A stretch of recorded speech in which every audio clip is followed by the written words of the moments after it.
Guys, how are you? I hope you all are very fine.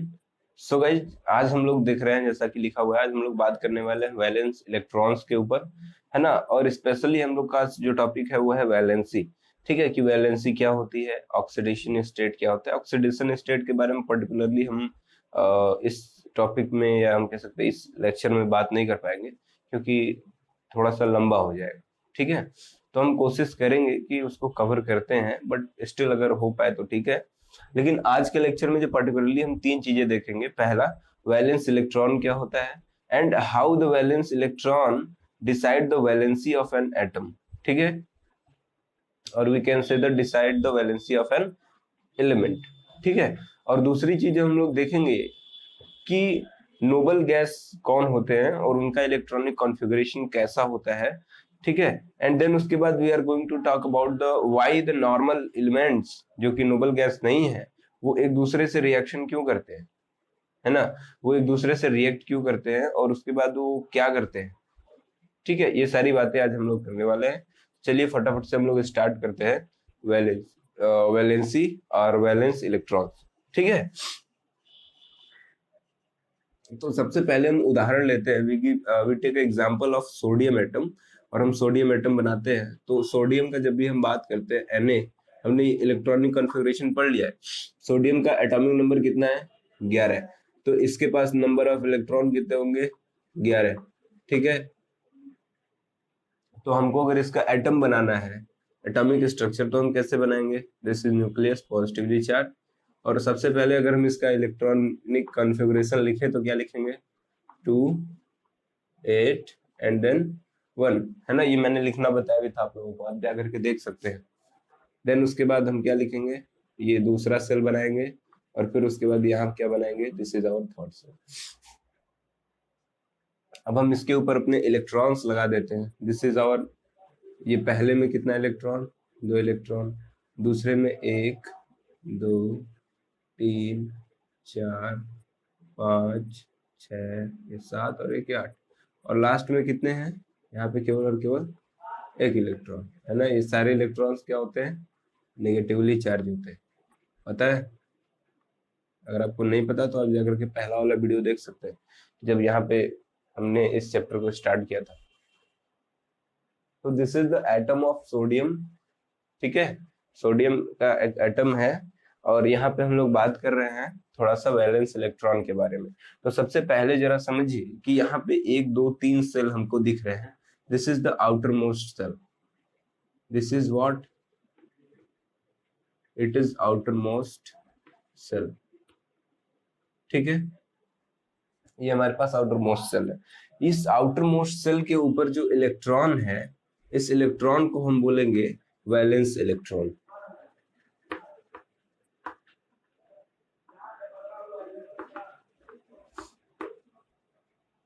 आपको याद रखना है कि the number of electron present on the outermost shell is known as valence electron. अब यहाँ पे 1 है तो इसके वैलेंस इलेक्ट्रॉन कितने? 1 ही वैलेंस इलेक्ट्रॉन है। अगर यहाँ पे 2 होता तो 2 वैलेंस इलेक्ट्रॉन होते, 3 होता तो 3 वैलेंस इलेक्ट्रॉन होते। एंड अब हम जो हमको याद रखना है वो यहाँ पे ये याद रखना है कि the number of valence electron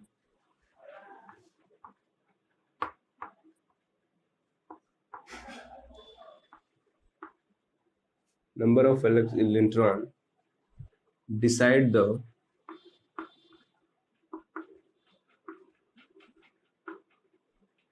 valency. ठीक है, यहाँ पे आप नोट लगा सकते हैं कि नंबर ऑफ वैलेंस इलेक्ट्रॉन जो होगा वही डिसाइड करेगा किसका?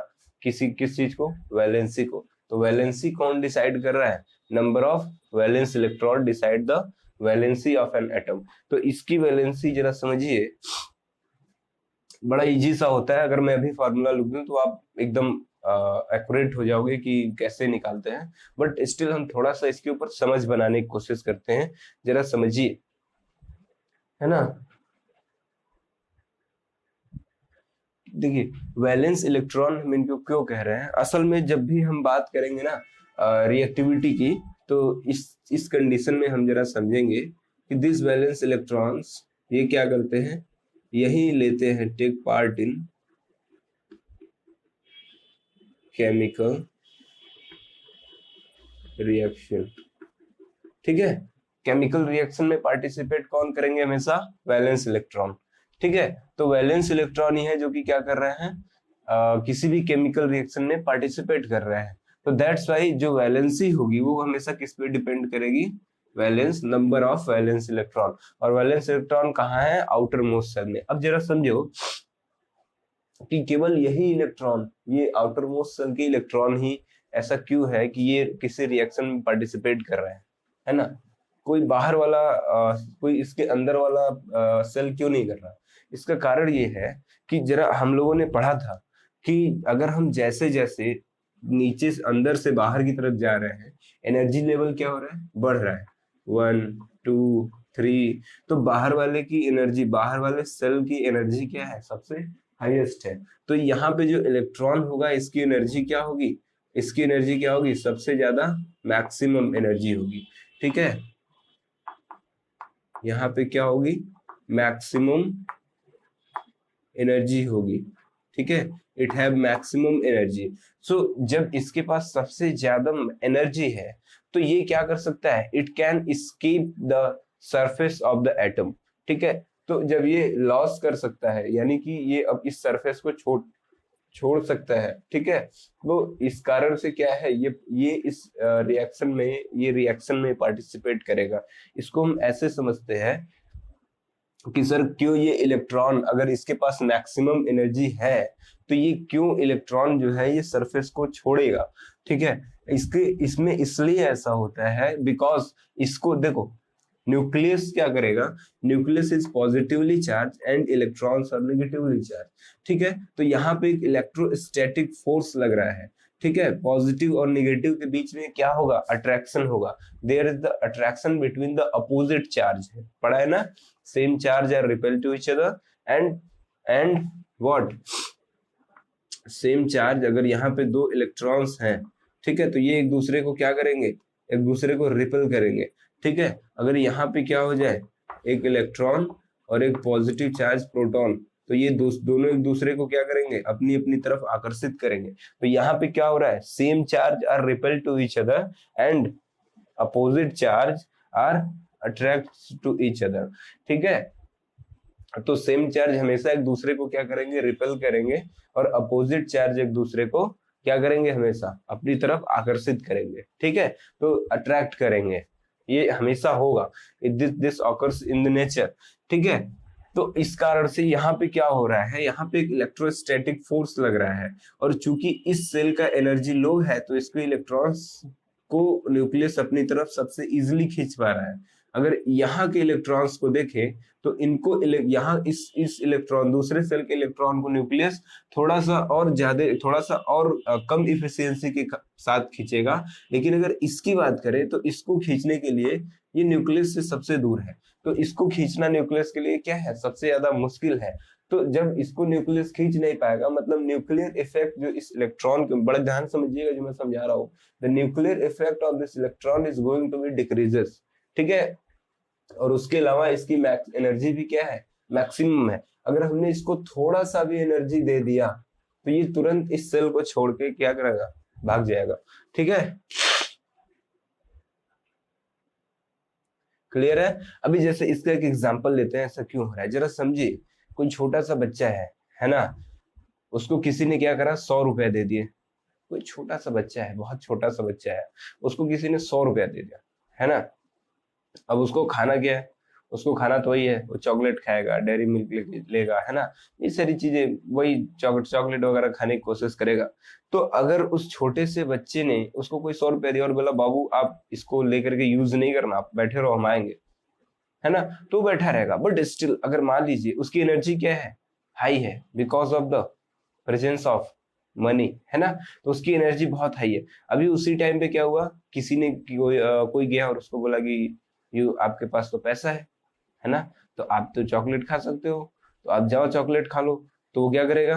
उसका मन तो बदल जाएगा, फिर वो फटाक से भागेगा दुकान की तरफ। तो यही हाल है। और फिर उसके बाद क्या करेगा? अपना काम करेगा, चॉकलेट वॉकलेट लेगा, फिर उसके बाद लापता हो जाएगा, गायब हो जाएगा। यही हाल यहाँ पे भी हो रहा है। देखिए क्या हुआ कि इस इलेक्ट्रॉन के पास क्या है? मैक्सिमम एनर्जी भी है ना, एनर्जी खूब सारी है। अभी जैसे आपने इसको थोड़ा सा और एनर्जी दे दिया या एक्साइट, एनर्जी का मतलब थोड़ा सा और इसको एक्साइट कर दिया, तो ये क्या करेगा, इलेक्ट्रॉन सेल से बाहर निकल जाएगा। ठीक है, तो यही वैलेंस, आप सीधी सीधी सी बात समझिए, दिस आउटर मोस्ट सेल जिसको हम वैलेंस, इसके ऊपर क्या प्रेजेंट है, वैलेंस इलेक्ट्रॉन। तो यही वैलेंस इलेक्ट्रॉन है जो कि क्या कर सकता है, केमिकल रिएक्शन में पार्टिसिपेट कर सकता है, और इसी की एनर्जी सबसे हाई होगी। ठीक है, ये चीजें हमको समझ में आ रही है। और number of valence electron decide the valency, ये भी समझ में आ रही है।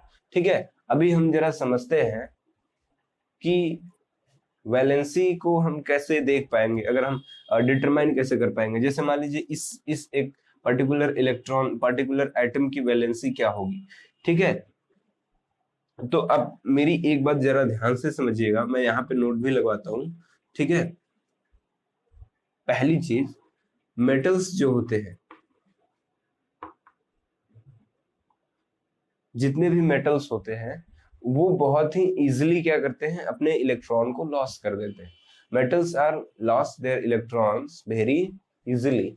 ठीक है, तो जितने भी मेटल, जैसे ये क्या है, इट इज अ सोडियम। ठीक है, तो सोडियम, अब जरा समझो, जस्ट यू थिंक, देखो 4 इलेक्ट्रॉन से ज्यादा लेना किसी के लिए बड़ा मुश्किल होता है, अगर वो गेन करना चाहे। हर एटम क्या करना चाहेगा, अपनी वैलेंसी कंप्लीट करना चाहेगा। अपन इस चीज पे आएंगे, ठीक है, लेकिन कि लॉस करेगा या गेन करेगा, वैलेंसी क्या होगी, लेकिन उससे पहले हम थोड़ा सा डिस्कस करते हैं। देखिए मेटल्स क्या होते हैं, मेटल्स बहुत जल्दी क्या करते हैं, इजिली, आप हम याद रखेंगे, metals are easily loss their electron. ठीक है, एंड दूसरा नॉन मेटल्स, ये क्या करेंगे, ये अपने इलेक्ट्रॉन को इजिली लॉस नहीं करेंगे, ये क्या करेंगे, easily gain electron, easily gain electrons. तो मेटल्स क्या हैं, ये इलेक्ट्रॉन डोनर हैं क्योंकि इलेक्ट्रॉन लॉस कर रहे हैं। नॉन मेटल क्या है, इलेक्ट्रॉन एक्सेप्टर है क्योंकि इलेक्ट्रॉन गेन कर रहे हैं। ठीक है, ये छोटी सी चीज याद रहेगी। अब चलिए आगे हम लोग देखते हैं कि what is the configuration of, जैसे ये मेटल है तो ये रिएक्टिव, सोडियम बहुत ही रिएक्टिव होता है। आपने सुना होगा कि सोडियम और पोटेशियम को अगर हमने पानी में रख दिया तो ये तुरंत से फ्रिक्वेंटली क्या पकड़ लेगा, आग पकड़ लेगा। ठीक है, इसको हम केरोसिन ऑयल में रखते हैं, तो ये इतना रिएक्टिव क्यों है कि वाटर में जाते ही तुरंत आग पकड़ लेगा, है ना। इसके ऊपर हम लोग अभी बात करेंगे, हमको समझ में आएगा कि क्यों सोडियम है, पोटेशियम है ना, ये इतने रिएक्टिव क्यों है। Phosphorus in case of non metal it is also reactive, but still पानी के अंदर तो आग नहीं पकड़ता। ठीक है, तो उसकी रिएक्टिविटी इनसे कम है। तो ऐसा क्यों हो रहा है, तो हम अभी इसके ऊपर बात करेंगे। इससे पहले हम देखते हैं कि वैलेंस, या वी कैन से दैट कि जो नोबल गैसेस या नोबल एटम्स हैं वो नोबल क्यों है ना, ये इतने रिएक्टिव हैं। और वो नोबल का मतलब वो अनरिएक्टिव है। ठीक है, दे आर रिएक्टिवली इनएक्टिव। ठीक है, तो उनका रिएक्शन, वो रिएक्शन नहीं करते किसी के साथ। आइए फटाफट से देखते हैं, पहले इतना देख लीजिए। ओके, तो चलिए हम लोग अभी देखेंगे इनर्टनेस ऑफ नोबल गैस। तो सबसे पहले हम देखते हैं नोबल गैस है कौन कौन हमारे पास। That is helium, neon, argon, krypton, and then उसके बाद ज़ीनॉन, एंड देन उसके बाद रेडॉन, है ना। क्या क्या है, helium, neon, argon, krypton, xenon, and last में क्या है, रेडॉन। ठीक है, these are the noble gases. अभी अगर हम इनके एटॉमिक नंबर की बात करें तो जरा देखिए हम एटॉमिक नंबर कैसे इनका निकालते हैं। यहाँ पे क्या है, 2, है ना, 2 में हमने कितना जोड़ दिया, 8। देखिए ऐसे जोड़ेंगे, यहाँ पे हमने 8 ऐड करा, है ना। फिर उसके बाद यहाँ से यहाँ पे हमने कितना ऐड करा, फिर से 8 ऐड करा, है ना, और यहाँ से यहाँ पे हमने कितना ऐड कर दिया 18, यहाँ से यहाँ पे हमने कितना ऐड कर दिया 18, और यहाँ से यहाँ पे हमने कितना ऐड कर दिया 32। ठीक है, हमको मिल जाएगा। अभी देखिए 2 में 8 जोड़ेंगे कितना आएगा 10। नियॉन का एटॉमिक नंबर कितना होता है 10। अब देख लेना, मिला सकते हो उसको। ठीक है, अभी हम क्या करेंगे, इसमें यहाँ से यहाँ पे 8 जोड़ेंगे तो नियॉन से आर्गन पे आएंगे, कितना हो जाएगा 18। ठीक है, अभी हम 18 से 8 यहाँ पे 8 जोड़ेंगे। ठीक है, सॉरी 18 जोड़ेंगे, 18 में 18, 18 दूना 36। ठीक है, अभी हम अगला कितना जोड़ेंगे, अगला में हम यहाँ से क्रिप्टॉन के एटॉमिक नंबर में कितना जोड़ देंगे 18, तो कितना आना है, दिस इज 54, है ना।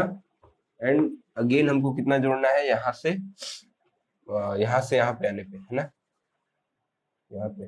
ठीक है, ठीक है, कितना जोड़ना है यहाँ से यहाँ पे आने पे 32, तो कितना हो जाएगा, दिस इज 86। ठीक है, तो ये एटॉमिक नंबर है। ठीक, this is the atomic number. अभी हम क्या करेंगे, इन सभी का क्या लिखेंगे, इलेक्ट्रॉनिक कॉन्फ़िगरेशन लिखेंगे। ठीक है, इलेक्ट्रॉनिक कॉन्फ़िगरेशन लिखने चल रहा है। देखिए इसका इलेक्ट्रॉनिक कॉन्फ़िगरेशन क्या है, इसका तो 2 ही है ना, इधर लिख लेते हैं इलेक्ट्रॉनिक कॉन्फ़िगरेशन, है ना, इसका 2 ही है, इसका तो 2 ही है, एक ही सेल है इसके पास, के सेल। यहाँ पे आएंगे तो इसका इलेक्ट्रॉनिक कॉन्फ़िगरेशन क्या लिखेंगे, 2 और 8। इधर आएंगे तो क्या लिखेंगे, देखो 2 8 10, यहाँ पे क्या हो गया, हम कैसे फिल करते हैं हमने बताया, 2 8 8 18 18 32। ठीक है, अभी अगला कैसे भरेंगे, देखो ऐसे ही भरे ना, यहाँ पे 2 था, यहाँ पे 8 8 18 18 32, ऐसे एटॉमिक नंबर बढ़ रहा है। ठीक है, इसका, और हमने देखा है कि हमको इस तरीके से इलेक्ट्रॉन अरेंज करना है कि वैलेंस सेल में, है ना, या फिर आउटर मोस्ट सेल में क्या हो जाए, ऑक्टेट कंप्लीट हो। ठीक है, तो देखो कैसे करेंगे, अभी ये 18 है ना, तो इसको कैसे करेंगे, 2 8 एंड देन 8। यहाँ पे क्या करेंगे, 2 8 देन 18 एंड देन 8। अब कैलकुलेट कर लो, 2 8 10, ये 8 18 18 18 36। ठीक है, यहाँ पे क्या देखिए, 2 8 18, है ना, फिर उसके बाद 32 18 18 और 8। ठीक है, अब जोड़ लो। ठीक है, अब यहाँ पे क्या लिखेंगे, 2 8, फिर उसके बाद 18, फिर उसके बाद 32, देन उसके बाद 18 एंड लास्ट में 8। मैंने ये बताया भी था जब मैं वहां पे इलेक्ट्रॉनिक कॉन्फ़िगरेशन पढ़ा रहा था।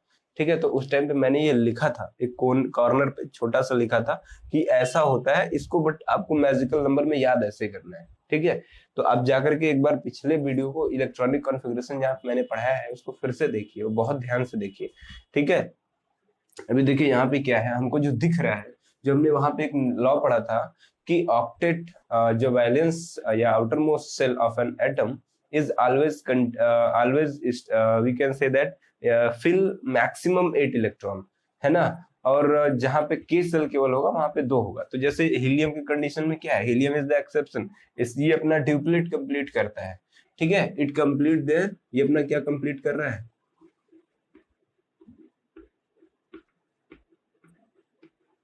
ड्यूप्लेट कंप्लीट कर रहा है, बट स्टिल ड्यूप्लेट कंप्लीट करके भी ये स्टेबल है।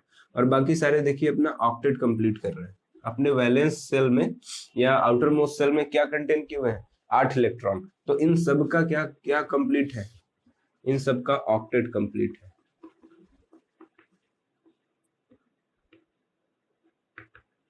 ठीक है, तो जिनका ऑक्टेट कंप्लीट होगा वो सारे के सारे क्या होंगे, नोबल गैस की तरह होंगे, ठीक है, या नोबल गैस हो जाएंगे, ठीक है। अब जो सारे एलिमेंट है, जैसे मान लीजिए जरा आप सोचिए, अब थोड़ा सा हम यहाँ पे देखते हैं कि क्यों दूसरे सारे जो एलिमेंट्स हैं हमारे पास, है ना, जैसे सोडियम हो गया, अभी हमने बात किया, पोटेशियम हो गया, या हम कह सकते हैं कि लिथियम हो गया, नाइट्रोजन हो गया, ऑक्सीजन हो गया, है ना, क्लोरीन हो गया, ब्रोमीन हो गया, सारे के सारे इनको छोड़ के बाकी सारे एटम्स क्या है, रिएक्टिव है, या एलिमेंट्स क्या है, वो रिएक्शन शो करते हैं, ठीक है। तो इनको छोड़ करके बाकी सारे रिएक्टिव क्यों हैं, ये एक सवाल उठता है, ठीक है। तो ऐसा क्यों है कि इनको छोड़ करके बाकी सारे के सारे जो हमारे एलिमेंट हो रिएक्टिव है। उसका कारण ये है कि सारे के सारे कैसा बनना चाहते हैं, सारे के सारे अपना ऑक्टेट कंप्लीट करके स्टेबल होना चाहते हैं, ठीक है, क्योंकि ये क्या है, इनका ऑक्टेट कंप्लीट है, इनका ड्यूप्लेट कंप्लीट है। इनर्टनेस ऑफ नोबल गैस का मतलब असल में होता है कि ये क्या है, अनरिएक्टिव है, they can not take part in reaction, ठीक है, ये can't take part in reaction, stable है, ठीक है, ये किसी भी रिएक्शन में पार्टिसिपेट नहीं करेंगे। तो जब ये किसी भी रिएक्शन में पार्टिसिपेट नहीं कर रहे हैं, अभी जैसे अमीर लोग होते हैं हमारे सोसाइटी के अंदर, है ना, वो क्या है, बहुत स्टेबल है, उनको किसी चीज के लिए दिक्कत वगैरह नहीं है ना, वो बढ़िया से खा रहे हैं, पी रहे हैं, सो रहे हैं, काम कर रहे हैं, कोई दिक्कत नहीं अभी। तो सारे के सारे लोग कैसा बनना चाहते हैं, अमीर, है ना। तो सारे के सारे लोग अमीर बनना चाहते हैं, बट स्टिल अमीर है नहीं। कुछ लोग दिखाते हैं कि I am rich, but still they are not rich, ठीक है। तो ऐसे ही एलिमेंट भी है, वो क्या बनना चाहते हैं, स्टेबल, क्योंकि इधर अमीर क्यों कौन है, ये नोबल गैस, ठीक है। आपके पीरियोडिक टेबल में अमीर कौन है, ये noble gas, they are the heroes, है ना। तो इसको सब क्या कर रहे हैं, फॉलो कर रहे हैं, ठीक है। जैसे अभी जो आपके हीरोज है ना बॉलीवुड के, उनको सब फॉलो करते हैं, तो ऐसे इनको भी सब फॉलो कर रहे हैं, उनकी तरह बनना चाह रहे हैं, है ना, स्टेबल होना चाह रहे हैं। क्यों, क्योंकि ये भी चाहते हैं कि जैसे इनकी जिंदगी है वैसे हमारी जिंदगी हो जाए, हम भी कहीं किसी से रिएक्शन ना करना पड़े। तो ये सारी चीजें, ये भी इनकी भी क्या हो रही है, चल रही है, ऐसा कुछ नहीं है। तो दैट्स वाई जरा समझिए कि ये रिएक्ट स्टेबल है, तो इन्हीं की तरह सारे के सारे एलिमेंट भी क्या होना चाहते हैं, स्टेबल, ताकि उनको भी किसी केमिकल रिएक्शन की जरूरत ना पड़े, किसी भी दूसरे एलिमेंट्स के साथ जुड़ने की, ये सब करने की आवश्यकता ना पड़े। That's why they are wants to become stable, ठीक है। तो इसीलिए वो सारे एलिमेंट क्या करेंगे, अपना ऑक्टेट कंप्लीट करने की कोशिश करेंगे या ड्यूप्लेट कंप्लीट करने की कोशिश करेंगे। अब चलिए फटाफट से हम देखते हैं कि कैसे वो अपना ऑक्टेट और ड्यूप्लेट कंप्लीट करने की कोशिश करेंगे। ओके, देखिए अभी हम लोगों ने एक एग्जांपल लिया है NaCl का, ठीक है।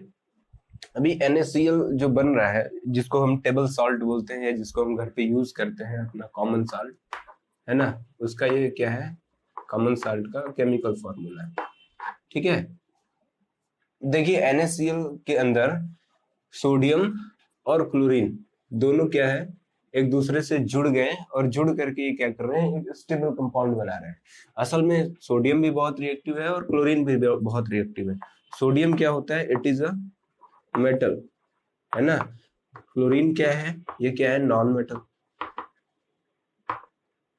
अब हमने अभी पीछे ही लिखा था कि मेटल्स क्या होते हैं, इलेक्ट्रॉन डोनर, और नॉन मेटल्स क्या होते हैं, इलेक्ट्रॉन एक्सेप्टर, है ना, या रिसीवर, इलेक्ट्रॉन को गेन करेंगे। तो यहाँ पे इलेक्ट्रॉन डोनर का मतलब यहाँ पे क्या होगा, लॉस ऑफ इलेक्ट्रॉन होगा, यहाँ से क्या होगा, गेन ऑफ इलेक्ट्रॉन होगा। अब जरा समझो ऐसा हो क्यों रहा है। जरा मान लीजिए